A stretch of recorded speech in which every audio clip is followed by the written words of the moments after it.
después de Roxana, yo intentaré dar el budismo. Si tuviésemos que aglutinar el budismo en 10 minutos y en un solo concepto, sin duda nos centraríamos en la vida de su fundador, que es Siddhartha Gautama, quien, sin tener ninguna experiencia ni referencia previa a la cual aferrarse, desentrañó, más que una religión, una filosofía o un camino hacia el despertar o iluminación. Su vida está cargada de mitología. Por ejemplo, Maya, que era su madre, en la séptima noche después del solsticio de verano, soñó que el futuro Buda entraba por el costado derecho de su cuerpo en forma de un majestuoso elefante blanco.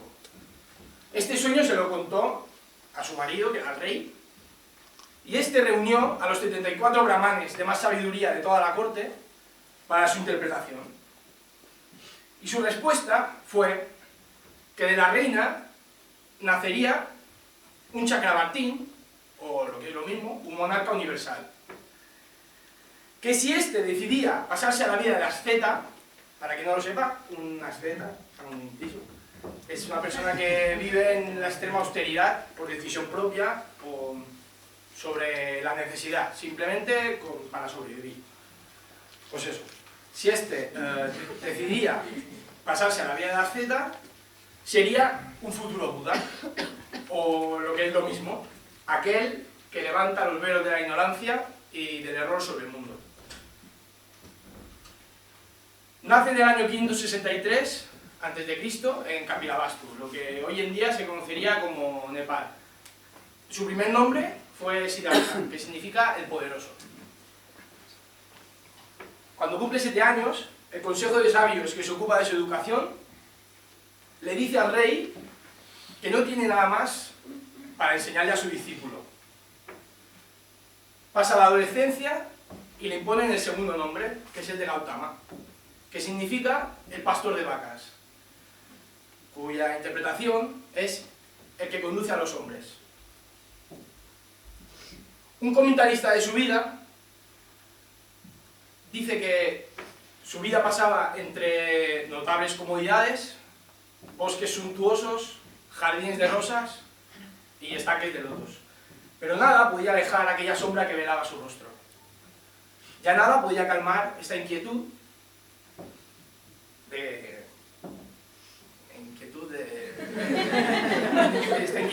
corazón. ¿Qué sabéis, no? Los filósofos.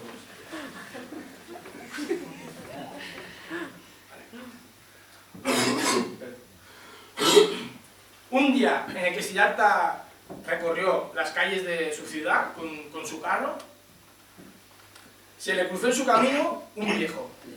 Y sorprendido por esta aparición, pues su padre ya había tenido cuidado para alejar de sus ojos todo aquello que pudiera entristecerle o despertar en él ideas de renuncia al mundo,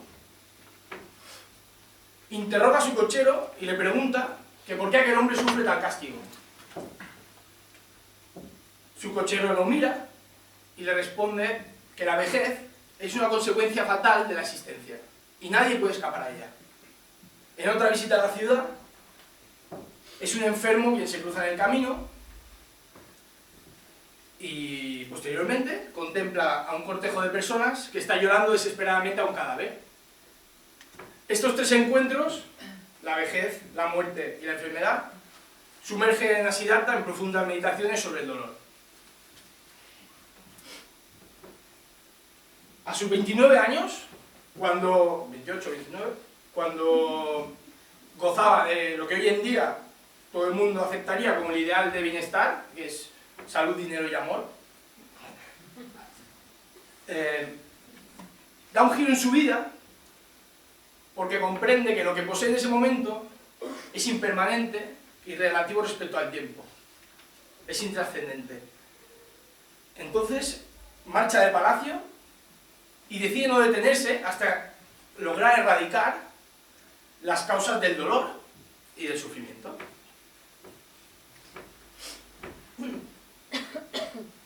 Errante durante 6 años, se entrega como asceta, que era lo que hemos dicho antes, a los más duros ayunos y abstinencias. Y consumido consumido por este ansia de encontrar una respuesta,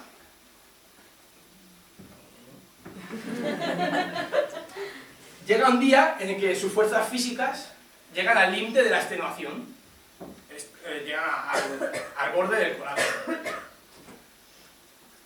Hasta que él se acerca a un arroyo para beber un poquito de agua, arrastrándose, que ya no podía ni levantarse, y tras de sí pasa una niña tocando una vina, que una vina es una especie de guitarra, pero oriental, cantando: la cuerda floja no da sonido, y si está demasiado tensa, quiebra nuestras esperanzas. En el justo medio nos da la armonía.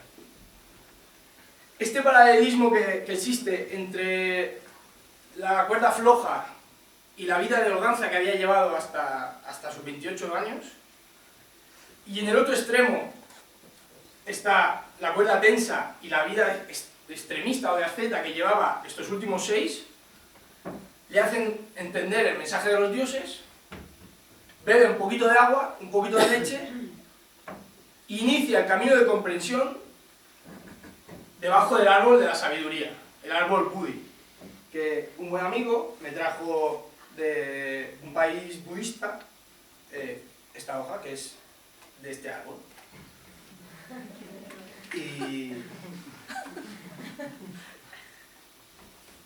Y está aquí el amigo.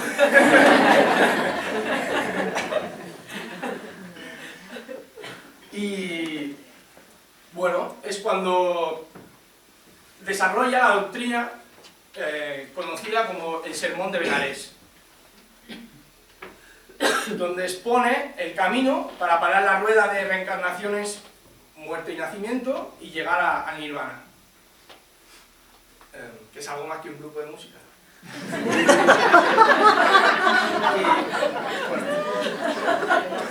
Y expone las 4 nobles verdades. 4 nobles verdades. La primera: toda existencia es sufrimiento. La segunda: la causa de este sufrimiento es el dolor. Ahí es el dolor. La causa de este dolor o de este sufrimiento es el deseo, el anhelo o la sed de existir. La tercera noble verdad es que la cesación del dolor se puede conseguir mediante la cesación de la causa, que es cesando el deseo. Y la cuarta noble verdad es que la cesación del deseo, o el camino al nirvana,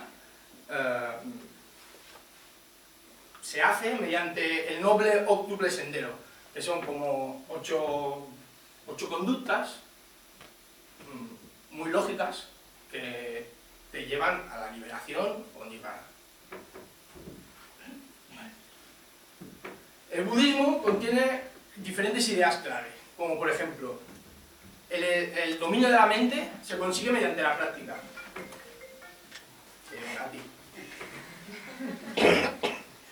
El dominio de la mente mediante la práctica. No se puede considerar que no se puede dominar la mente sin un entrenamiento. Otra idea clave es que propone la solución a dos problemas existenciales, como son la solución al dolor mediante la cesación de la causa o deseo, y la otra solución es la solución que dan a la muerte mediante la reencarnación. Otra idea clave es el entendimiento del mundo mediante la no dualidad. Para ellos, la realidad no es dual, sino que es un todo. A ver si me hago entender. Dualidad entendida no solamente sobre los opuestos, arriba, abajo, femenino, masculino, muerte, vida, sino también como este sistema de categorización o estereotipaje que utilizan nuestros pensamientos para simplificarnos el mundo. Y, por ejemplo, aquí tenemos una hoja, ¿no? Y aquí está la derecha de la hoja y aquí está la izquierda de la hoja. Pero si la parto,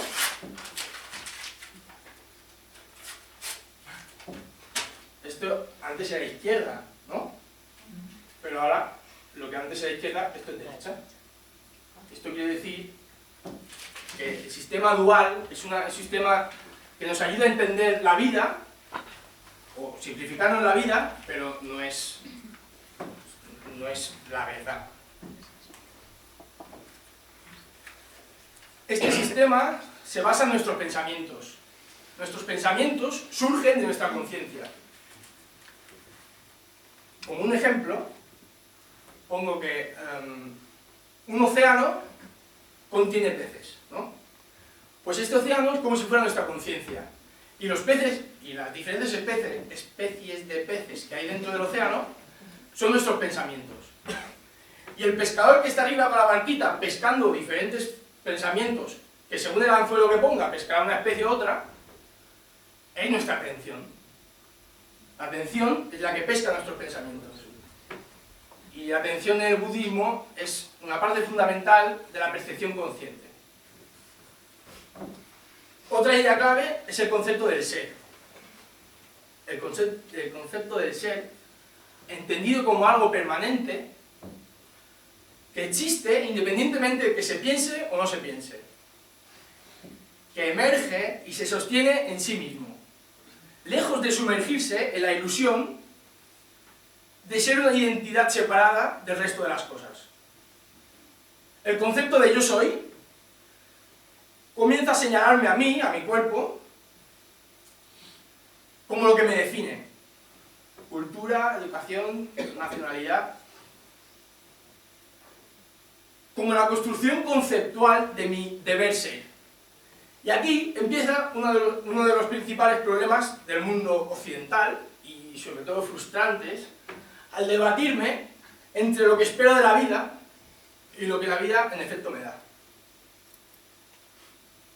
Para llegar a la iluminación, el budismo dice que tienes que tener 3 facultades. La primera es la claridad de mente. Claridad de mente entendiendo o viendo la realidad como realmente es y no como deseamos que sea. Me explico. Me explico con un chiste que vi el otro día en Facebook y creo que nos atribuye o nos hace ver la importancia que le damos a las cosas que no la tienen o sí. Decía, si los árboles tuvieran wifi, estaríamos todo el mundo plantando árboles por todo y acabaríamos con la deforestación. Qué pena que solamente nos den el oxígeno que respiramos. La segunda facultad es una sensibilidad. La sensibilidad es una sensibilidad profunda.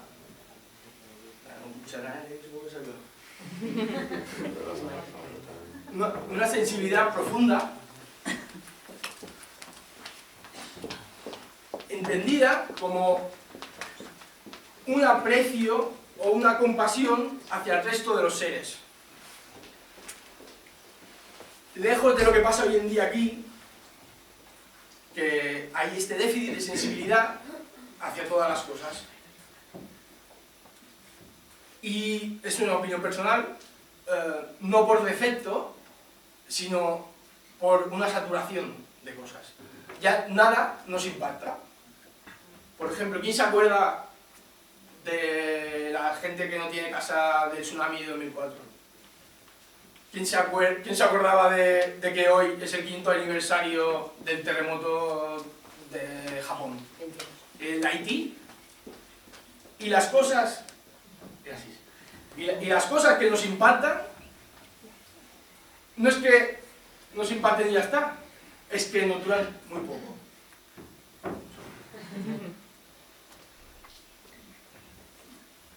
Y por último, la última facultad es una liberación completa. Una liberación completa entendida como un estado de flujo de energía sin condicionar. Sin estas jaulas que nos ponemos nosotros mismos con el autocondicionamiento según género según biología, según educación, según costumbre, según todo lo que nos condiciona. Para acabar, quería definir el concepto de felicidad según el budismo.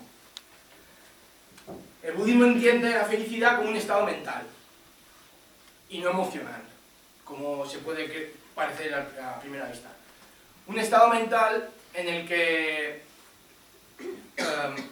hay una calma, una paz, una armonía interior y no una alegría permanente, como puede parecer, ya que las emociones vuelven a incurrir en la impermanencia. Hoy estoy contento, mañana puedo estar enfadado. Ahí David.